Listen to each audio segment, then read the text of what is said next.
Okay. Magandang umaga, kabalita. Bago tayo susundo sa school, dito tayo sa tubig.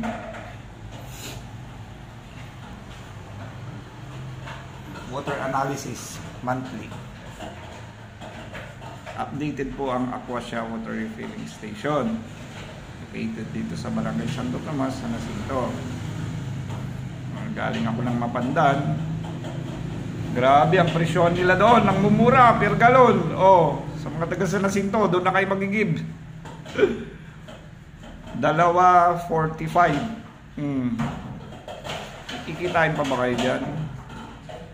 Sa mga customer namin, nagbabala kaming itaas ang presyo, baka sa deliver 30. Kasi hindi na po namin nababawi pagka 25 ang deliver.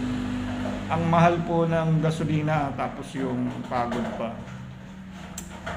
Sana makisama yung mga water refilling station ng San Jacinto at Mangaldan, Manawag na pumapasok dito. Itaas naman po natin ang ating produkto. Dahil ang mahal na lati, tayo na lang hindi nagmamahal.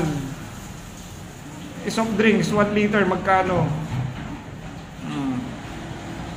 Magkano yung soft drinks? 1 liter.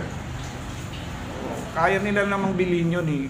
Hindi mas lalong kakayanin nila yung purified water, drinking water natin.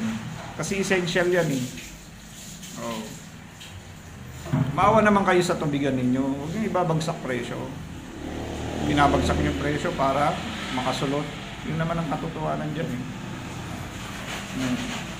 Mahal na ng gasolina sa deliver. Pagod pa nung magdi-deliver. Sa pick-up naman, ganun din.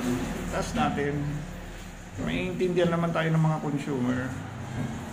Pasensya na po sa mga customer namin, lalo yung loyal sa amin, nakakaintindi ang mga yan. Yun lang naman. Kasi galing ako sa Mapandan, grabe yung bagsakan ng presyo nila doon. Ay, nako. Meron pa no, 20, deliver. Ano lang kikitain nyo dyan?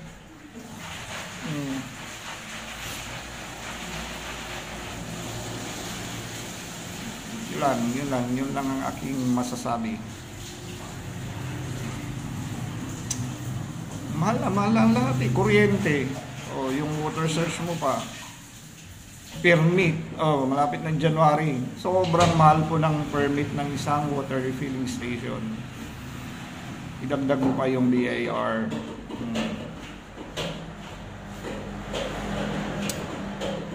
Lalo na pag first class yung munisipyo nyo, yung bayan nyo. Sobrang mahal ng permit. Grabe. Nawagan tayo sa mga water station. Alam nyo naman siguro, pinagdadaanan ng tubig ninyo, hindi biro. Mga filters. Pag nasira, maintenance. Huwag nyo naman babaan yung produkto nyo. Parang pan na yan manufacturer yan na dumadaan sa quality. Diba? Mabusisi, matrabaho. Tapos babagsak presyo nyo lang.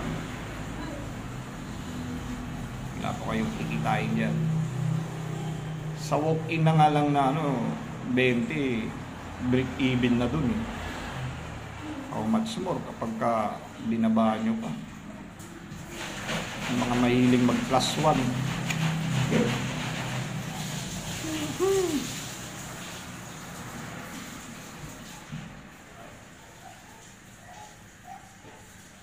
Wala kayong kikitain dyan. Kahit nakama 100 gallons kayo per day.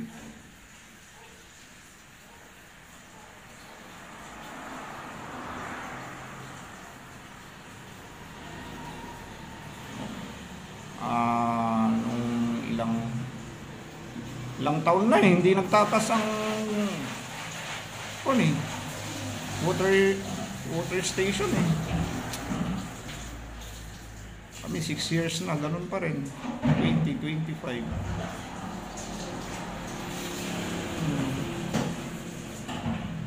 Okay, dyan lamang. Bye-bye.